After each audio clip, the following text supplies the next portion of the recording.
اللہ اللہ اللہ اللہ الحمدللہ وحدہ والصلاة والسلام علی من لا نبی بعدہ اما بعد فاعوذ باللہ من الشیطان الرجیم بسم اللہ الرحمن الرحیم۔ السلام علیکم ناظرین، ARYQ T V Lahore studio سے ہماری نشریات ہیں اور پروگرام حکمت قرآن لے کر ڈاکٹر محمد طاہر مصطفیٰ آپ کی خدمت میں حاضر۔ ناظرین کرام، کلام اللہ نے نبی کریم صلی اللہ علیہ وآلہ وسلم کی محبت کو ہمارے ایمان کی شرط اول قرار دیا ہے، اور اسی میں ہو اگر خامی تو سب کچھ نامکمل ہے۔ ناظرین کرام، آپ کی محبت، آپ سے عقیدت اور آپ کی اطاعت ہمارا ایمان ہے، ہمارے دل کی دھڑکن ہے، اور اس میں اگر ذرا سا بھی ضعف آ جائے تو وہ کفر کے مترادف ہے۔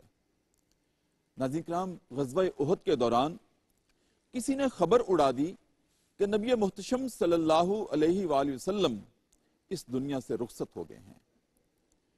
آپ خود سوچئے ناظرین کرام، اس خبر کے بعد ان صحابہ پر شمع رسالت کے پروانوں پر کیا گزری ہوگی جو کہتے تھے کہ ہم نے تو اپنی آنکھوں کا نور ہی اس لیے سنبھال کر رکھا ہے کہ آپ کو دیکھتے ہیں۔ لیکن جب یہ خبر اڑا دی گئی، ناظرین کرام، صحابہ کی جماعت بہت افسردہ ہو گئی، دل برداشتہ ہو گئی، اور اس میدان میں جہاں انہوں نے اپنے قدم جما کے رکھے ہوئے تھے، اس خبر کے بعد ان کے پاؤں میں لغزش آ گئی اور قدم ہٹنے لگے، جس پر اللہ رب العزت کی طرف سے ناظرین کرام پیغام آیا، اے میرے نبی کے صحابہ، کیا ہو گیا ہے؟ اول تو تمہارے پیغمبر تمہارے درمیان ہیں، یہ خبر کسی نے اڑا دی تھی، لیکن اگر ایسا ہو بھی جائے کہ پیغمبر اس دنیا سے چلے جائیں تو کیا ایک نظریے پر قائم ہونے والی جماعت کو یہ زیب دیتا ہے کہ وہ اپنے قدم سے پیچھے ہٹ جائے جہاں نبی نے قدم جمائے ہوں؟ ایسا تو نہیں کرتے۔ ناظرین کرام، یہ پیغام آیا اللہ رب العزت کی طرف سے، کیونکہ موت سے تو کسی کو بھی استثناء نہیں ہے، ایک عام شخص ہو یا پیغمبر ہو، سب نے ایک نہ ایک دن اللہ کی عدالت میں حاضر ہونا ہی ہونا ہے۔ ناظرین کرام، سورہ آل عمران ہے، آیت نمبر 144 سے لے کر 145 تک پروگرام حکمت قرآن کا سفر پہنچا ہے، ایک پوری ترتیب اور تسلسل کے ساتھ۔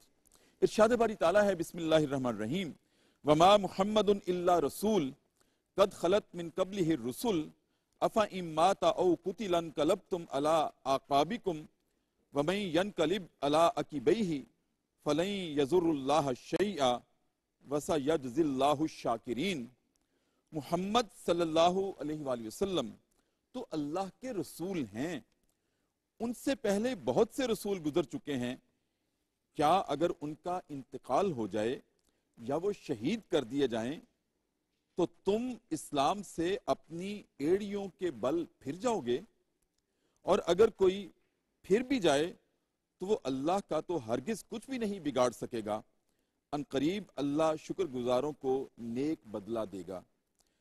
آگے ارشاد ہے، بغیر اللہ کے حکم کے کوئی بھی جاندار وقت مقررہ سے پہلے نہیں مر سکتا۔ دنیا کی چاہت رکھنے والوں کو ہم کچھ دنیا سے ہی دے دیتے ہیں، اور آخرت کا ثواب چاہنے والوں کو ہم وہ بھی عطا کرتے ہیں جو آخرت میں ان کے لیے محفوظ ہے، اور احسان ماننے والوں کو ہم بہت جلد نیک بدلہ دیں گے۔ ناظرین کرام، یہ ہے آج پروگرام حکمت قرآن کا مقدمہ۔ کیا حکمتیں پوشیدہ ہیں اس پیغام میں، اس پر آج گفتگو کرتے ہیں اپنے مہمانوں سے، اور گفتگو فرمانے کے لیے میری دائیں جانب جو شخصیات ہیں، سب سے پہلے ناظرین کرام، شہر بصیر پور سے ایک بہت علمی خانوادے سے تعلق رکھنے والے اور جناب حافظ بصیر پوری نور اللہ مرکزہ، ان کے فرزند ارجمند جناب صاحبزادہ حافظ مشہود احمد، ماشاءاللہ حافظ صاحب ناظرین کرام بہت خوبصورت گفتگو کرتے ہیں، ہمارے پروگرام کا حصہ ہیں، آپ سکولر ہیں، اعلیٰ تعلیم یافتہ ہیں، حافظ القرآن بھی ہیں، قاری القرآن بھی ہیں۔ السلام علیکم ورحمۃ اللہ۔ وعلیکم السلام ورحمۃ اللہ وبرکاتہ۔ صاحب خیریت سے ہیں؟ مزاج بخیر؟ الحمدللہ۔ ناظرین کرام، ان کے ساتھ تشریف رکھتے ہیں، نوجوانی میں اللہ رب العزت نے ان کو بہت نوازا ہے قابلیتوں سے، علم سے، فیوز و برکات سے، جناب مفتی محمد عمیر اسلم۔ ماشاءاللہ مفتی صاحب ناظرین کرام خطیب بھی ہیں، ادیب بھی ہیں، پی ایچ ڈی اسکالر ہیں ماشاءاللہ۔ آج پروگرام ہمارے کی زینت ہیں، پہلے بھی تشریف لاتے ہیں۔ السلام علیکم ورحمۃ اللہ۔ وعلیکم السلام ورحمۃ اللہ وبرکاتہ۔ مفتی صاحب آپ خیریت سے ہیں؟ الحمدللہ۔ صاحب پروگرام کا مقدمہ میں نے آپ کے سامنے رکھا، غزوہ احد کا تناظر ہے۔ پہلے تو یہ فرمائیے، وما محمد الا رسول قد خلت من قبلہ الرسل، کیا شان نزول ہے اس پیغام کا کلام اللہ میں؟ الحمدللہ رب العالمین والعاقبۃ للمتقین والصلاۃ والسلام علی سید الانبیاء والمرسلین۔ ڈاکٹر صاحب یہ آیات بینات غزوہ احد کے موقع پر نازل ہوئیں، جس طرح آپ نے خود تھوڑا سے اس کی وضاحت فرما دی، تو میں اس کی مختصر رودات آپ کے سامنے رکھتا ہوں۔ حضرت سعید بن جبیر کو نبی کریم صلی اللہ علیہ وسلم نے غزوہ احد کے موقع پر ایک درے پر معمور کیا، لیکن ابتدائی فتح کے نتیجہ میں کچھ مسلمان وہاں سے ہٹ گئے۔ اچھا۔ خالد بن ولید جو اس وقت مسلمان نہیں ہوئے تھے اور وہ کفار کے ایک گروپ کی کمانڈ کر رہے تھے، انہوں نے درے کو خالی پا کر حملہ کر دیا عقب سے مسلمانوں پر۔ مسلمانوں پر جب اچانک یہ حملہ ہوا، ناگہانی حملے سے مسلمان بدحواسی کا شکار ہو گئے، اور اس کے علاوہ خوف اور سراسیمگی کی لہر ان میں دوڑ گئی۔ ایک تو یہ مسئلہ ہوا، اور پھر اسی دوران ابن قمیہ نامی ایک شخص نے نبی کریم صلی اللہ علیہ وسلم پر پتھر مارا، جس سے آپ شدید زخمی ہو گئے۔ پھر ایک افواہ اڑا دی گئی کہ نبی کریم صلی اللہ علیہ وسلم معاذ اللہ شاید دنیا سے رخصت ہو گئے۔ جی بالکل۔ اور یہ افواہ ابلیس نے اس کو پھیلانے میں بڑا کردار ادا کیا اور مدینہ تک اس کی باز گشت سنائی دی۔ جب مسلمانوں نے یہ بات سنی تو ان میں خوف کی لہر جو ہے وہ مزید پیدا ہوگی، کیونکہ آپ جانتے ہیں کہ مسلمان جو تھے صحابہ کرام نبی کریم صلی اللہ علیہ وسلم سے بے پناہ محبت کرتے تھے۔ جی جی۔ وہ تو آپ پر اپنی جان، اپنا مال، اپنی اولاد نچھاور کرنے کے لیے ہمہ وقت تیار رہتے تھے۔ بالکل ایسے ہی۔ جب اتنا بڑا لاس انہوں نے سنا تو یقیناً ایک فطری امر تھا کہ وہ ان کی صفوں میں تھوڑا سا ایک انتشار سا پیدا ہو گیا، اور یہ عارضی تھا، یہ کوئی مستقل نہیں تھا۔ پھر اس کے ساتھ کچھ کمزور مسلمان تھے، جن کو ضعفاء بھی کہہ سکتے ہیں آپ، جو نو مسلم تھے۔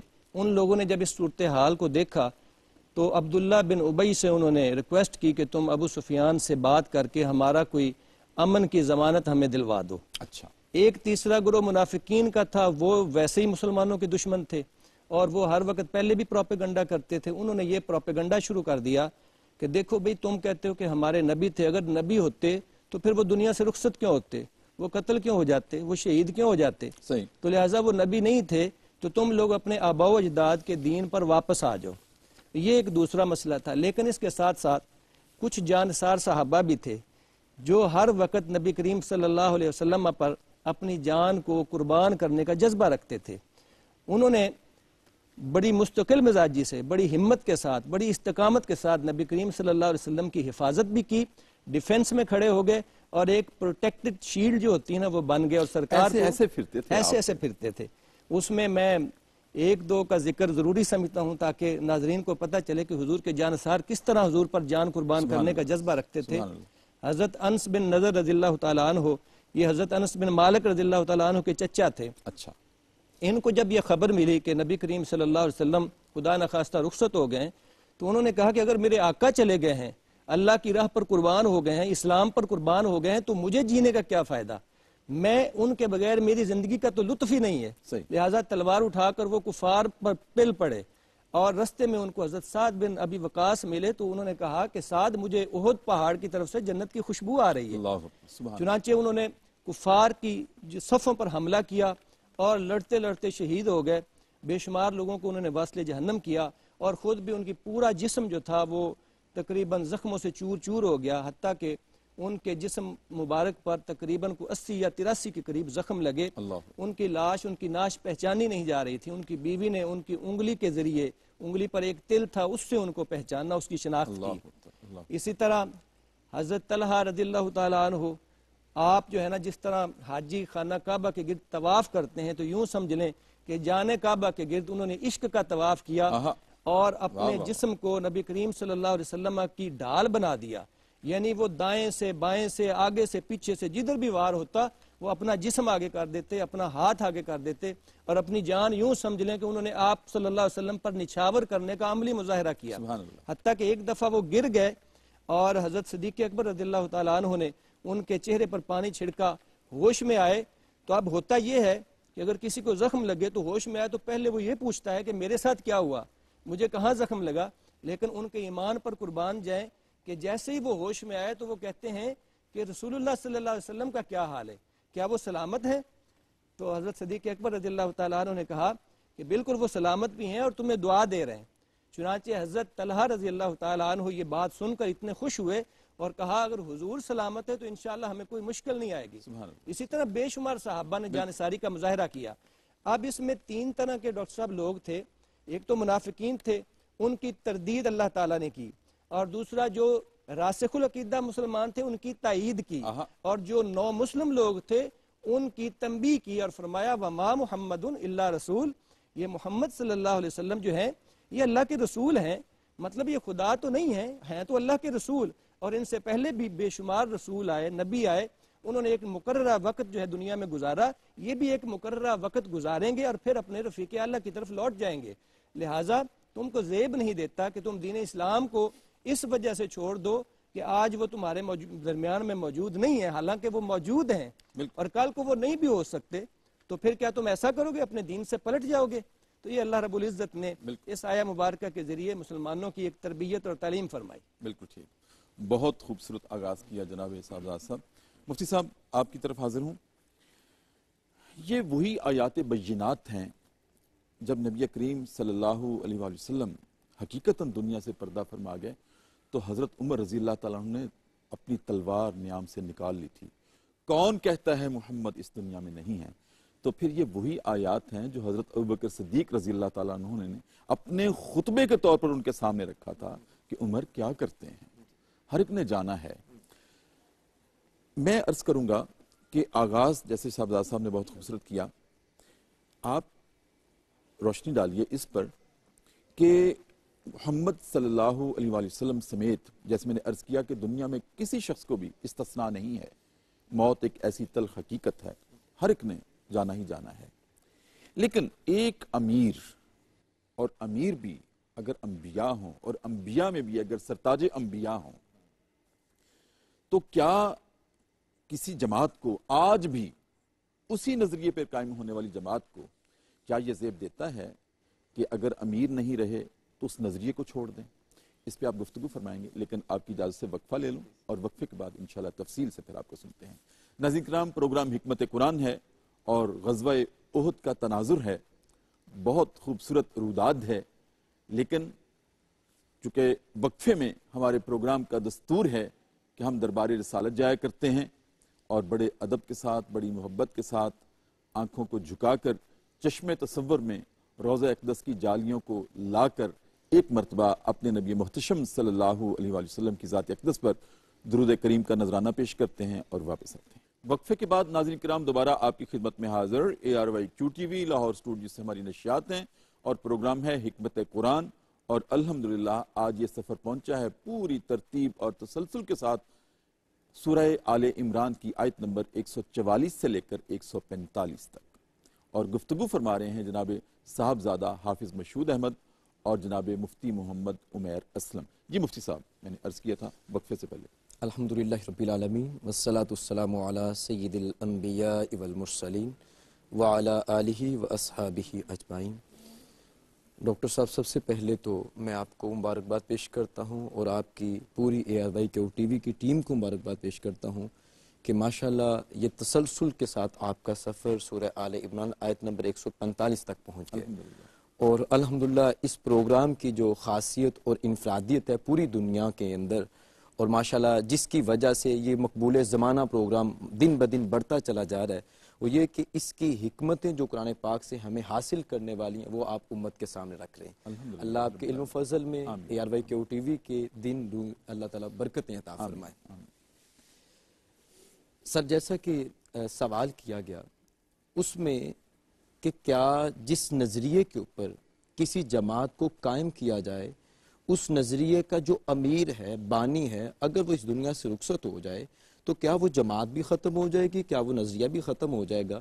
سب سے پہلے تو ماشاءاللہ میں اس سوال کے اوپر آپ کو مبارکباد پیش کرتا ہوں کہ اس سوال کا تعلق آج کے عصر حاضر کے تناظر میں اگر دیکھا جائے تو بہت اہمیت کا حامل ہے کہ جب ایک دین اسلام سے ہماری دوری بڑھتی چلی جا رہی ہے اور ہم اپنے نظریات کو چھوڑتے چلے جا رہے ہیں. علامہ اقبال رحمۃ اللہ, میں اس سے آغاز کرنا چاہتا ہوں. آپ نے فرمایا تھا کہ اپنی ملت پر قیاس اقوام مغرب سے نہ کر. بالکل. اپنی ملت پر قیاس اقوام مغرب سے نہ کر, خاص ہے ترکیب میں قوم رسول ہاشمی. آپ نے فرمایا کہ جو رسول اللہ صلی اللہ علیہ وسلم آپ نے نظریہ دیا, نظریہ کیا کس چیز کا نام ہے؟ نظریہ ایک فرانسیسی لفظ آئیڈیا اور لوجی دونوں کا ایک مشترکہ آئیڈیالوجی سے یہ ماخذ ہے. آئیڈیالوجی کہا جاتا ہے ڈاکٹر صاحب جس کے ذریعے سے جس کے اوپر کسی قوم کا ایک مشترکہ لائحہ عمل ہو اور وہ ان کی زندگی کا نصب العین ہو, ان کا جینا مرنا, ان کی تمام تر توانائیاں, ان کی تمام تر صلاحیتیں, ان کی تمام تر قوتیں, ان کا ایک ایک لمحہ ایک ایک وقت ان کا اپنے نصب العین کے لیے گزر رہا ہو.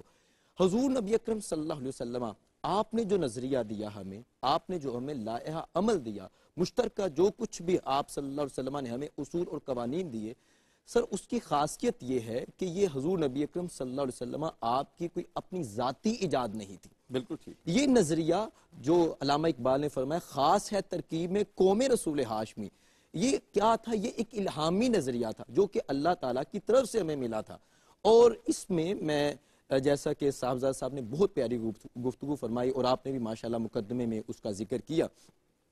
سر جب ہم دیکھتے ہیں اگر غزوہ احد میں دیکھیں تو غزوہ احد میں ایسا تھا کہ 3 طرح کے گروہ تھے جیسا کہ صاحبزادہ صاحب نے فرمایا.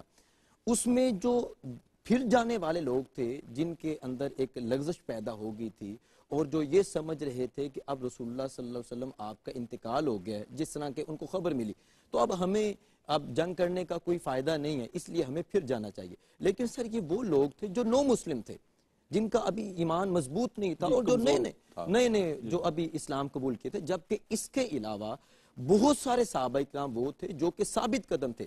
حضرت علی المرتضی کرم اللہ وجہ الکریم آپ نے فرمایا اگر حضور زندہ نہیں رہے تو پھر ہمیں زندہ رہنے کا کیا حاصل ہے. اور اسی نظریے کو صحابہ کرام نے کس طرح سے آگے بڑھایا, صحابہ کرام نے اس نظریے کو چھوڑا نہیں. اور ڈاکٹر صاحب اس امت کا یہ خاصہ ہے الحمدللہ, جو اس امت کے خواص میں اللہ تعالیٰ نے اس کو عطا کیا وہ یہ کہ یہ امت حضور نبی اکرم صلی اللہ علیہ وسلم آپ کے نظریے کی آج ترجمانی کر رہی ہے اور اسی وجہ سے 1400 سال گزر گئے ہیں تو آج بھی وہ امت اسی طرح سے قائم ہے. حضرت ثابت رضی اللہ تعالیٰ عنہ فرماتے ہیں جب حضور نبی اکرم صلی اللہ علیہ وسلم کا وصال کی خبر ان کو ملی, کہتے ہیں میں لوگوں کے پاس گیا, میں نے لوگوں سے جا کے پوچھا کہ تم یہاں کیوں بیٹھے ہوئے ہو, مایوس ہو کے کیوں بیٹھے ہو؟ انہوں نے کہا کہ جب رسول اللہ نہیں رہے تو ہمیں جنگ لڑنے کا کیا فائدہ. انہوں نے کہا دیکھیں اگر رسول اللہ نہیں رہے لیکن ان کا رب تو موجود ہے. سبحان اللہ, ان کا رب تو موجود ہے. اگر رب نظریہ تو موجود ہے, ان کا نظریہ موجود ہے, اور جب رب موجود ہے جس نے اصل نظریہ عطا کیا ہے تو ہم اسی کے نظریے کو آگے بڑھائیں گے. اٹھو اور آؤ میدان جنگ میں آؤ, اور آپ ان سب کو لے کر آئے, اپنا جام شہادت نوش کیا. یہ وہی نظریہ تھا. اور حضور نبی اکرم صلی اللہ علیہ وسلم آپ نے اسی نظریے کو آگے پھیلانے کے لیے جو تعلیمات عطا کی وہ ہمارے لیے سب سے انمول نگینہ ہے جو اس امت کو ممتاز کر دیتی ہے. حضور نے فرمایا بلغوا انی ولو آیا, اگر کسی کو ایک آیت ایک نظریے کا بھی میرے دین کا علم ہے وہ اس کو آگے بڑھائے. اور سر جب ہم دیکھتے ہیں صحابہ اکرام کو, صحابہ اکرام حضور نبی اکرم صلی اللہ علیہ وسلم آپ کی حیات ظاہری کے اندر مدینہ کے اندر رہنا پسند کرتے تھے, لیکن جب کریم آقا کا وصال ہو گیا ظاہری وصال کے بعد صحابہ اکرام پوری دنیا میں پھیل گئے.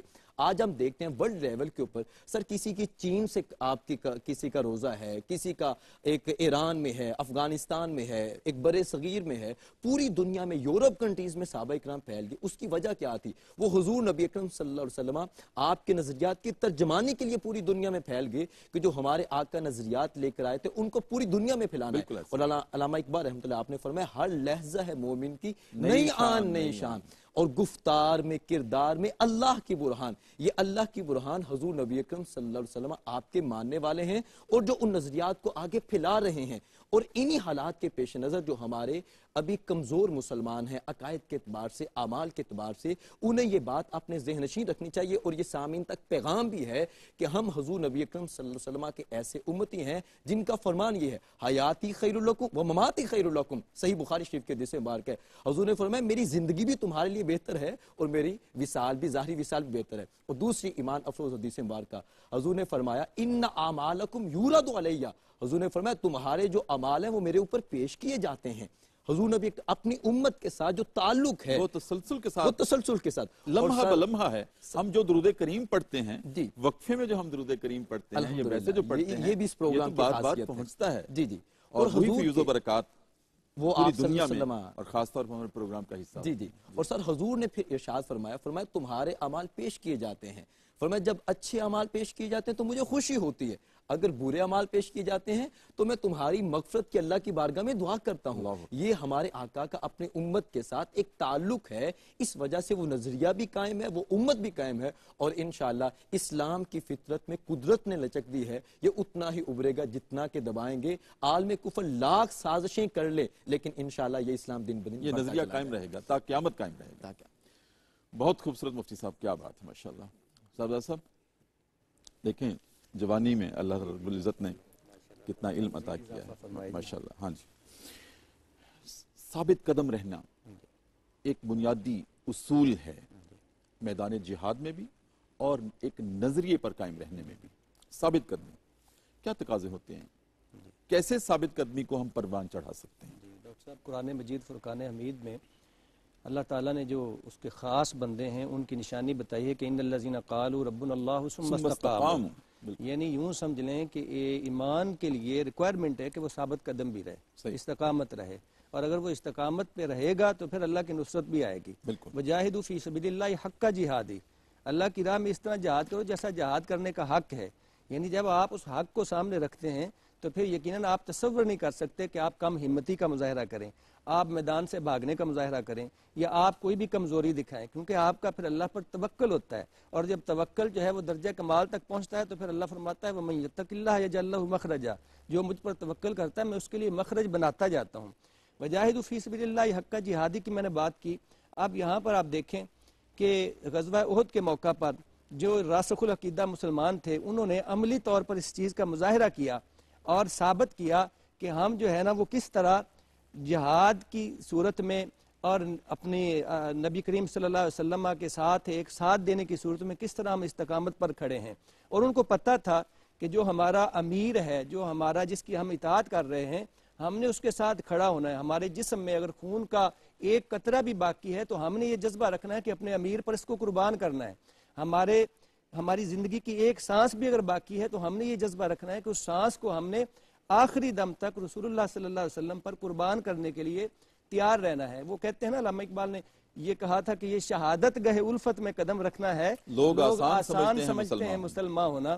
تو گویا جو امیر ہوتا ہے اس کے لیے یہ لازم ہے، اس کے پیروکاروں کے لیے، کہ وہ ہر وقت اس پر اپنی جان کو فدا کرنے کا جذبہ رکھیں اور میدان عمل سے بھاگے نہیں، اپنے آپ کو استقامت کے ساتھ، ہمت کے ساتھ وہاں پر ڈٹے رہیں اس محاذ پر اور اکیلا نہ چھوڑیں۔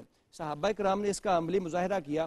آپ جانتے ہیں کہ حضرت مصعب بن عمیر رضی اللہ تعالیٰ عنہ نے کس طرح ابن قمیہ کا مقابلہ کیا۔ آپ کے ہاتھ میں جھنڈا بھی تھا، آپ نے وہ جھنڈا نہیں چھوڑا، مہاجرین کا جھنڈا حضرت مصعب بن عمیر کے ہاتھ میں تھا، دایاں بازو کٹ گیا، بایاں بازو کٹ گیا، سینے پر وار ہوئے، لیکن آپ نے اس جھنڈے کو نہیں گرایا، حتیٰ کہ اللہ تعالیٰ کو اتنی ادا پسند آئی کہ مصعب بن عمیر شہید ہو جاتے ہیں، لیکن اللہ تعالیٰ ایک فرشتے کو مصعب بن عمیر کی شکل میں بھیج دیتا ہے، لوگ سمجھتے ہیں کہ مصعب بن عمیر زندہ ہے اور وہ فرشتہ حضور کی حفاظت فرما رہا ہے۔ تو اس طرح کے، اور حضرت حنظلہ کا واقعہ جو ہے نا وہ بڑا خوبصورت ہے اور ایمان افروز ہے۔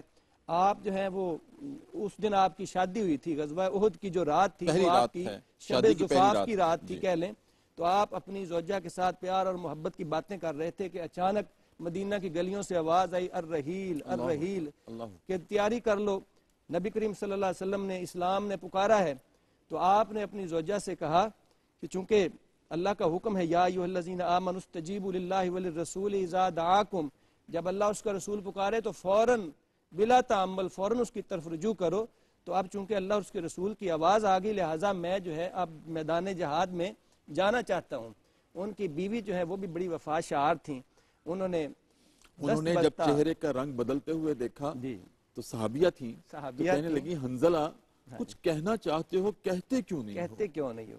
کہا رونا دھونا شروع کر دے ہاں گی. جی ہاں جی باہر سے جہاد کی پکار آ گئی. جی لبیک کہنا چاہتا ہوں لیکن تیری طرف دیکھتا ہوں، تو کیا کہے گی کہ آج ہی شادی ہوئی اور آج ہی جانا چاہتے اور ہو؟ ویسے بھی ان کی کہا بیوی جو میں ہے بھی نبی کا کلمہ پڑھتی ہوں. کلمہ پڑھتی ہیں. حنظلہ جاؤ. ہاں جی اور جب جانے لگے تو دہلیز پہ قدم ایک اندر تھا ایک باہر تھا. جی جی تو صحابیہ نے واپس بلایا حنظلہ.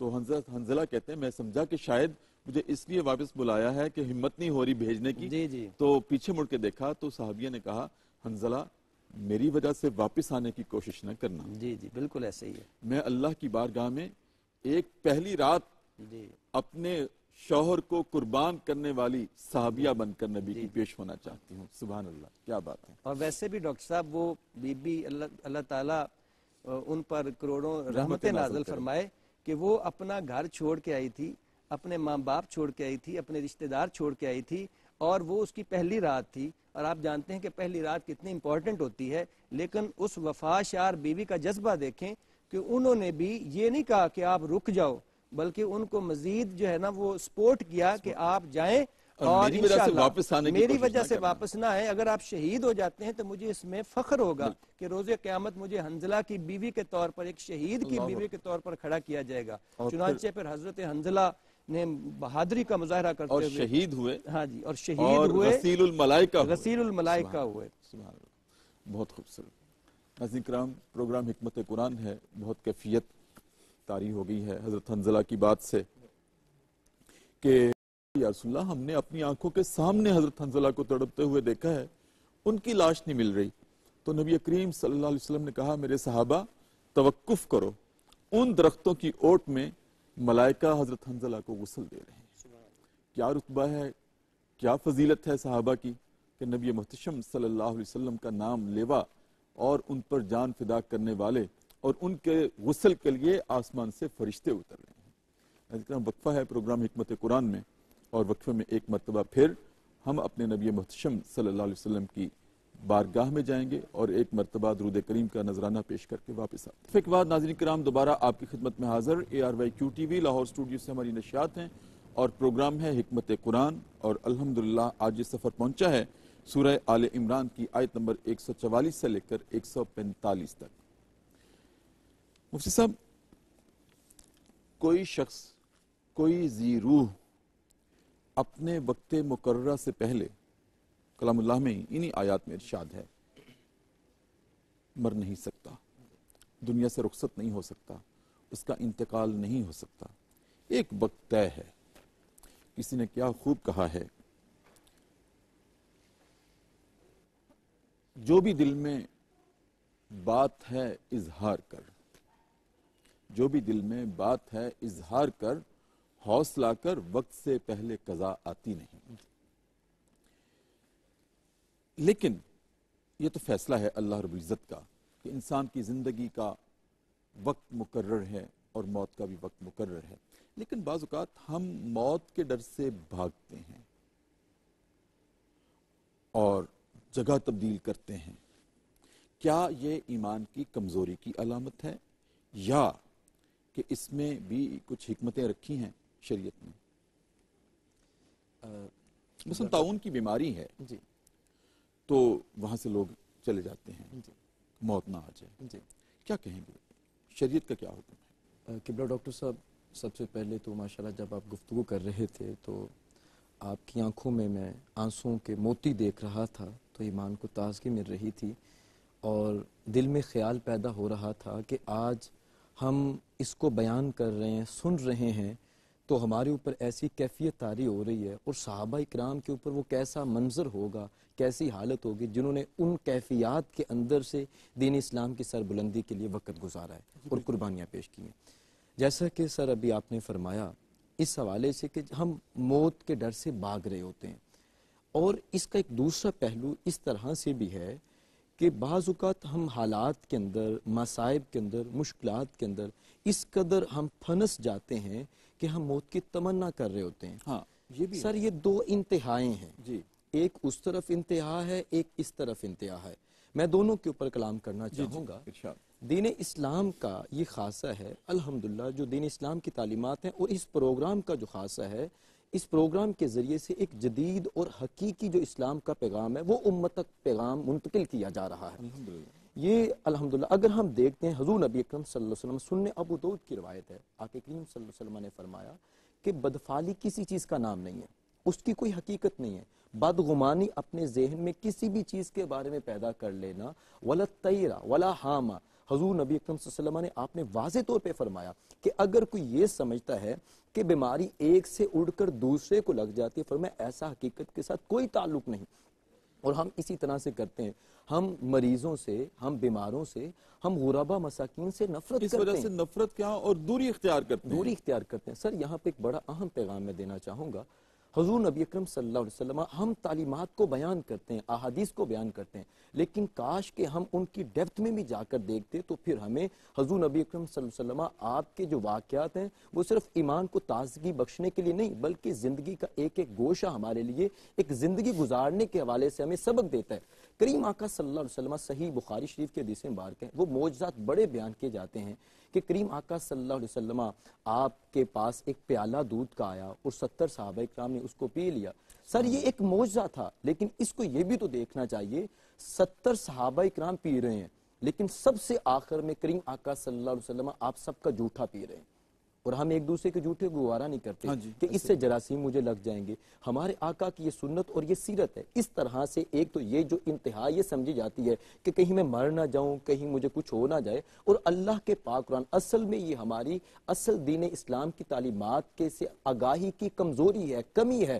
اگر ہم دین کو اچھے طریقے کے ساتھ اپنا لیں یہ ساری چیزیں ختم ہو جائیں گے. قرآن پاک میں اللہ تعالیٰ نے کیا ارشاد فرمایا، لا یستاخرون ساعۃ ولا یستقدم. جب مدت مقررہ آ جائے گی نہ اس سے ایک لمحہ بھی پیچھے ہو سکتا ہے نہ ایک لمحہ بھی آگے ہو سکتا بالکل ہے. صحیح. یہ اللہ تعالیٰ کے ایک مقرر کردہ فیصلہ ہے جو جس وقت میں ہوگا اسی وقت. اور دوسرا سر فیصلہ، ہم جب مشکلات میں مبتلا ہو جاتے ہیں، پریشانیوں میں ہم جکڑ جاتے ہیں، پھر کیا کرتے ہیں، ہم موت کی تمنا کر رہے ہوتے ہیں، جبکہ یہ اسلام کی تعلیمات کے حقیقی طور پہ ہر حوالے سے برخلاف ہے، ہر طرح سے یہ خلاف ورزی ہوتی ہے. حضور نبی اکرم صلی اللہ علیہ وسلم آپ نے فرمایا لا یتمنى احدکم الموت، صحیح بخاری شریف کے حدیث مبارک ہے. حضور نے فرمایا، اور سر یہ عربی گرامر کے اعتبار سے لا یتمنى آتا ہے ہرگز ہرگز تم میں سے کوئی تمنا نہ کرے. حضور نے تاکیداً یہ کہا کہ کوئی تم میں سے موت کی تمنا نہ کرے. اور کتنے خوبصورت الفاظ ہیں. حضور نے فرمایا تمہیں کیا پتا کہ اللہ تعالیٰ نے تمہیں آنے والے وقت میں کس طرح سے خیر عطا کرنی ہے. آقا کریم صلی اللہ علیہ وسلم نے فرمایا، مزید ارشاد فرمایا دوسری حدیث مبارکہ، حضور نے فرمایا اگر کسی کی زندگی کے حالات جو ہیں وہ جکڑ جائیں، مشکلات کے اندر پھنس جائیں، فرمایا اس کو کرنا یہ چاہیے، اللہ کی بارگاہ میں یہ دعا کرنی چاہیے کہ مالک اگر میرا زندہ رہنا بہتر ہے تو مجھے زندہ رکھ لے، اگر میرا وصال بہتر ہے مجھے وصال عطا کر دے. اس وجہ سے ہمیں دونوں انتہاؤں کو ختم کر کر حقیقی دین اسلام کی تعلیمات کو اپنانا ہوگا. اور پھر شاعر کا اسی سے کیا کہا کہ کسی کو تاج سلطانی کسی کو بھیک در در پر، میرے مولا تیری مرضی جدھر چاہے ادھر کر دے. اس رب کی مرضی ہے، وہ جدھر چاہے جدھر چاہتا ہے وہ پھیر دیتا ہے. ہمیں صرف اور صرف اللہ کی رضا پہ راضی رہنا چاہیے. بالکل، بہت خوبصورت جی، بہت خوبصورت. سعد صاحب آگے آج کے پیغام میں حکمت قرآن کے یہ بھی ارشاد ہے کہ جو لوگ دنیا چاہتے ہیں ہم ان کو دنیا دے کے فارغ کر دیتے ہیں، اور جو دنیا کے ساتھ آخرت چاہتے ہیں ہم ان کا حصہ آخرت میں بھی رکھتے ہیں. کیا پہچان ہے ایسے لوگوں کی جو صرف دنیا چاہتے ہیں، اور کیا پہچان ہے ایسے اللہ کے پسندیدہ لوگوں کی جو دنیا بھی چاہتے ہیں اور آخرت بھی چاہتے ہیں؟ جی ڈاکٹر صاحب، پہلے تو میں مفتی صاحب نے اتنی خوبصورت بات فرمائی، میں اس میں تھوڑا سا اضافہ کروں گا کہ موت جو ہے، موت سے کس کو رستگاری ہے، آج ان کی کل ہماری باری ہے، تو اس سے کوئی مفر تو ہے نہیں. اللہ تعالیٰ نے اسی آیا کریمہ میں جو آج کا ہمارا موضوع ہے، عنوان ہے، اس میں فرمایا وما کان لنفس ان تموت الا باذن اللہ کتابا مؤجلا، یعنی اللہ کے حکم سے موت آتی ہے. اس میں کوئی کسی کا یہ نہیں کہ کوئی چاہے کہ اپنی بزدلی سے موت سے بھاگ جائے یا اپنی بہادری سے موت کو قریب کر لے. دونوں صورتوں میں موت تو ایک حقیقت ہے، اس نے اپنے مقررہ وقت پر ہی آنا ہے. حضرت علی شیر خدا رضی اللہ تعالیٰ عنہ ایک دفعہ گشت کر رہے تھے تو کسی نے کہا کہ آپ جو ہے کوئی محافظ کیوں نہیں رکھ لیتے؟ تو آپ نے فرمایا کہ محافظ کی ضرورت نہیں ہے. کیوں؟ فرمایا موت خود میری محافظ ہے، کیونکہ موت نے اپنے مقررہ وقت پہ آنا ہے، نہ اس نے پہلے آنا ہے نہ اس نے بعد میں آنا ہے. جب اس کا وقت لکھا ہوگا تو وہ آئے گی، لہٰذا مجھے محافظ رکھنے کی ضرورت نہیں، وہ خود ہی میری محافظہ کر رہی ہے. تو یقیناً ایک تو یہ بات ٹھیک ہے کہ موت جو ہے وہ برحق ہے، اس کو آپ اپنی شجاعت کی وجہ سے قریب بھی نہیں کر سکتے اور اپنی بزدلی کی وجہ سے آپ اس سے اوائڈ بھی نہیں کر سکتے. اور دوسرا یقیناً خودکشی کرنا یہ ویسے ہی حرام ہے، اور موت کی تمنا کرنا اس کے بارے میں قرآن مجید میں بھی آیا، نبی کریم صلی اللہ علیہ وسلم نے بھی، جیسا کہ مفتی صاحب نے ارشاد فرمایا. ایک اور جگہ آپ نے فرمایا لا تمنوا الموت، کہ موت کی آرزو نہ کرو. اب موت کی جو بندہ آرزو کرتا ہے وہ یقیناً مشکلات کے پیش نظر کرتا ہے نا. اب for example for the sake of argument, اگر وہ موت کی تمنا کرتا ہے اور بعض اوقات قبولیت کا ٹائم ہوتا ہے، موت آ جائے تو پھر اس کا آگے جزا اور سزا کا کیا کنسیپٹ ہوگا؟ اب یا تو زندگی کے بعد کوئی سلسلہ نہ ہو، پھر تو بات بنتی ہے کہ زندگی ختم ہوگی لہذا بات ختم ہوگی. لیکن اللہ تعالیٰ نے ایک برزخی زندگی کا ایک تصور دیا ہوا ہے کہ بھئی جب تم آؤ گے میری بارگاہ میں تو تمہیں جزا اور سزا کا سامنا کرنا پڑے گا. اس لیے موت کی تمنا بالکل نہیں کرنی چاہیے، اور اسی طرح کی دعا کرنی چاہیے کہ یا اللہ اگر میرے لیے زندگی بہتر ہے تو زندگی عطا کر، اگر موت بہتر ہے تو موت عطا کر. ایک سیکنڈ اگر آپ اجازت دیں تو مفتی صاحب سے ایک بات کر لوں. مفتی صاحب بہت خوبصورت دونوں کی آپ کی ماشاءاللہ گفتگو ہے. آپ نے کہا کہ موت کی تمنا نہیں کرنی چاہیے، ٹھیک ہے. بیماری اپنے ناظرین کے لیے، ان کی رہنمائی کے لیے ایک میرے ذہن میں نکتہ آیا ہے. بیماری موت کی علامت ہے، پھر بیماری کا علاج کیوں کرواتے ہیں؟ جی میں آپ سے سوال ہے آپ سے. سر بیماری کا علاج یہ بھی اسلام کی تعلیمات ہے. ہاں میں یہی اپنے ناظرین یہ بھی تک بات اسلام کی رکھنا چاہتا تعلیمات ہوں. یہ شریعت کا حکم ہے، حکم ہے. یہ نہیں کہ قسمت میں ہوگا تو اللہ زندگی دے دے گا، نہیں ہوا تو ٹھیک ہے. بیماری بھی اس کا علاج شریعت کا حکم ہے. حکم جی لیس للانسان الا ما سعی، جی یہ انسان کے اوپر. اب بیماری کے حوالے سے ایک دو احادیث کا میں سہارا لینا چاہتا ہوں. کریم آقا صلی اللہ علیہ وسلم نے ارشاد فرمایا کہ اگر مومن کو ایک کانٹا بھی چبھتا ہے وہ اس کے لیے گناہوں کا کفارہ ہے. بالکل ٹھیک ہے. کوئی بھی تکلیف آتی ہے، کوئی بھی تکلیف ہے. ہمیں دو طرح کی، جیسا کہ میں نے شروع میں عرض کیا کہ ہم دو انتہاؤں کے اوپر ہیں. ایک تو یہ اس طرح کے ہمارے صوفی منش لوگ بھی پائے جاتے ہیں، بیماری کے حوالے سے ان کا یہ تصور ہے کہ جو آنا ہے بس آ کے رہنا ہے اور ہمیں کسی قسم کے علاج معالجے کی ضرورت نہیں ہے. جبکہ یہاں پہ میں عرض کرنا چاہتا ہوں حضور نبی اکرم صلی اللہ علیہ وسلم آپ سے نہ تو بڑا صوفی کے معنی حقیقی معنوں میں اگر دیکھا جائے حضور سے بڑا صوفی بھی کوئی نہیں ہے، ولی بھی کوئی نہیں ہے، سب سے مقرب عاقفین کی ذات مبارک ہے، اس پہ تو کوئی کلام نہیں ہے. جب حضور کی ذات کو دیکھتے ہیں تو کریم آقا صلی اللہ علیہ وسلم آپ علاج معالجے کو خود بھی پسند کرتے تھے اور صحابہ کرام کو بھی آپ حکم دیا کرتے تھے. سر جہاں تک شفا دینے کا تعلق، وہ شفا اللہ کے ہاتھوں میں، اس کے اوپر کوئی کلام نہیں کیا جا سکتا. اس وجہ سے ہم ایک حضور نبی اکرم صلی اللہ علیہ وسلم کی تعلیمات کو رکھتے ہوئے یہاں پر ایک حدیث مبارکہ آخر میں بیان کرتا جا. حضور نے فرمایا ما انزل اللہ دان الا دواء لہ او کما قال، صحیح بخاری شریف کے حدیث مبارکہ ہے. حضور نے فرمایا اللہ تعالیٰ نے کوئی ایسی بیماری نازل نہیں کی جس کے ساتھ اللہ نے شفا بھی نہ اتاری. بالکل ٹھیک ہے. شفا بھی اس کے ساتھ بیماری عطا کرنا یہ اس کی حکمت ہے، اس کی حکمت ہے. اس میں کیا اللہ رب العزت ہمیں عبرت و نصائح دینا چاہتا ہے، لیکن اس کے علاج کروانے کی بھی ترغیب ہے.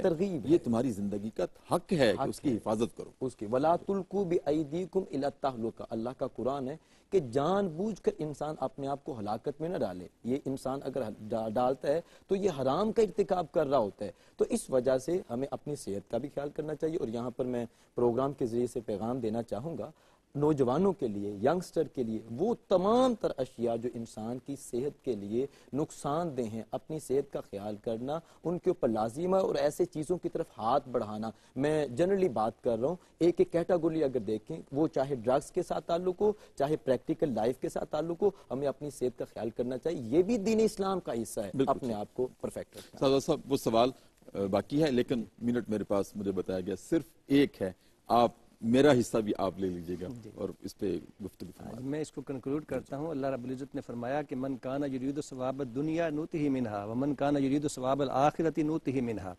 اس میں جو من کے مخاطب ہیں وہ بیسیکلی مومنین ہیں اس آیا کریمہ کے ریفرنس کے حوالے سے. اور چونکہ آپ جانتے ہیں کہ اپنا غزوہ احد میں وہ درے کو چھوڑ کر مسلمان مال غنیمت کی طرف غلط فہمی سے چلے گئے کہ شاید فتح ہو گئی ہے تو اب ضرورت نہیں ہے. تو اس چیز کی طرف خاص طور پر اشارہ کیا گیا کہ چونکہ مال غنیمت دنیا کا مال ہے تو دنیا کے مال کی طرف جو راغب ہو گئے ان کو دنیا تو مل جائے گی، لیکن چاہیے یہ تھا کہ وہ آخرت کی فکر کرتے اور نبی کریم صلی اللہ علیہ وسلم نے جس جو حکم دیا تھا نا اس حکم کی پاسداری کرتے ہوئے درہ نہ چھوڑتے، تو ثواب دنیا نظریے میں پہ قائم رہتے، نظریے پہ قائم رہتے، ثابت قدمی جی جی کا بالکل مظاہرہ کرتے، ثابت قدمی کا تو مظاہرہ دنیا کرتے، بھی انہی کے لیے، آخرت ہاں بھی جی، انہی کے اور لیے، جنرلائز اور آج بھی ہمارے لیے جی جنرلائز اطلاق اس کا آج پہ ہوتا ہے کہ دنیا کی نعمتیں اور دولت اور یہ مال و دولت اور یہ گھر مکان ایک یہ ہوتی ہے، بندہ اس کے لیے نیک عمل بھی کرتا ہے لوگوں کو دکھانے کے لیے کہ بڑا بہت ادارے بنائے ہیں، کام کر رہا ہے، حتیٰ کہ لوگ نماز بھی پڑھتے ہیں تو اپنی نیکی کو ظاہر کرنے کے لیے کرتے ہیں، لیکن اگر ان کا مطمع نظر دنیا ہے تو پھر ان کو دنیا ہی ملے گی، لیکن اگر ان کا مطمع نظر آخرت ہوگی تو پھر یقیناً آخرت میں جنت ملے گی، اللہ کی طرف سے اللہ کی رضا ملے گی اور وہ دائمی ہے، ہمیشہ رہنے والی۔ بالکل ٹھیک۔ ناظرین کرام، اگر کوئی دنیا چاہتا ہے تو دنیا تو ایک برف کی مانند ہے جو پگھل جائے گی، اور اصل تو دار آخرہ ہے جس کی جزا ہمیشہ قائم رہنے والی ہے۔ میں نے اپنا حصہ بھی صاحبزاد صاحب کو دے دیا تھا، اسی پہ اکتفا کرتا ہوں۔ ناظرین کرام، آپ سے پروگرام میں اجازت چاہتا ہوں، اپنے میزبان ڈاکٹر محمد طاہر مصطفیٰ کو اجازت دیجیے۔ انشاءاللہ کل نئے پروگرام کے ساتھ، کلام اللہ کے نئے پیغام کے ساتھ دوبارہ آپ کی خدمت میں حاضر ہوں گے۔ تب تک کے لیے اجازت، اپنا بہت خیال رکھیے، اللہ حافظ۔ اللہ اللہ اللہ اللہ اللہ اللہ اللہ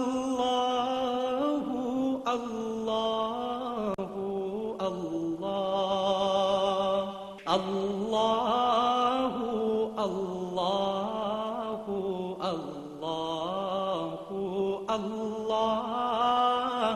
اللہ اللہ